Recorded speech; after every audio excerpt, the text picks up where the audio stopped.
जय श्री राधे। रामधारी गुप्ता खंड 2 प्रतिलेखन संख्या 144 गति 100 शब्द प्रति मिनट। प्रारंभ करें। स्पीकर महोदय, वास्तव में समस्या बड़े उद्योगों और ग्रामोद्योगों में सामंजस्य स्थापित करने की है। विराम। सभी उद्योगों का उद्देश्य उत्पादन बढ़ाना और आर्थिक दृष्टि से देश को समृद्ध करना है। विराम। हमें देखना यह है कि इन उद्देश्यों की पूर्ति के लिए भारी उद्योगों और घरेलू धंधों को देश के आर्थिक जीवन में क्या स्थान दिया जाए। विराम।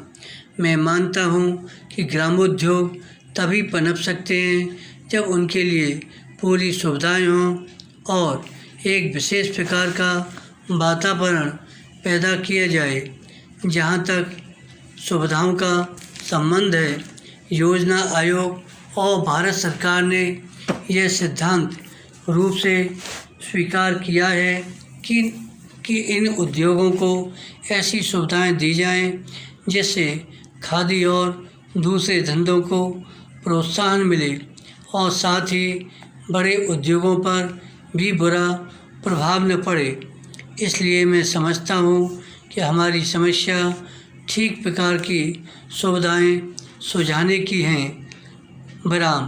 प्रत्यक्ष सहायता के रूप में सरकार ने अभी तक जो कुछ किया है उससे खादी को कुछ न कुछ प्रोत्साहन मिला है। विराम।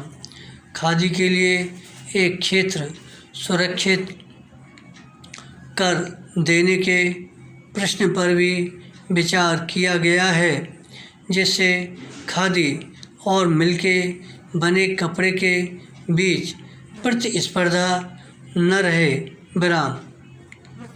मैं समझता हूँ कि केवल खादी के लिए ही नहीं, दूसरे गृह उद्योग भी ऐसे हैं जिनके लिए क्षेत्र सुरक्षित कर देने चाहिए और जिन वस्तुओं का उत्पादन केवल ग्रामोद्योगों द्वारा ही हो, उनके लिए हर प्रकार के बड़े कारखानों की स्थापना रोक दी जाए और यदि आवश्यक समझा जाए तो कानून का भी सहारा लिया जाए। विराम। पैरा।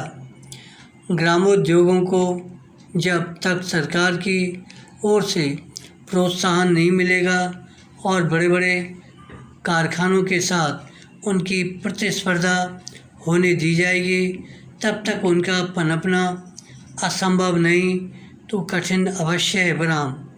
आज तो उनको प्रोत्साहन मिलने की अपेक्षा बड़े बड़े कारखानों को माल ढोने के लिए रेल भाड़े की तथा अनेक प्रकार की दूसरी सुविधाएं अधिक मिल रही हैं और ग्रामोद्योग एक एक करके नष्ट होते जा रहे हैं। विराम।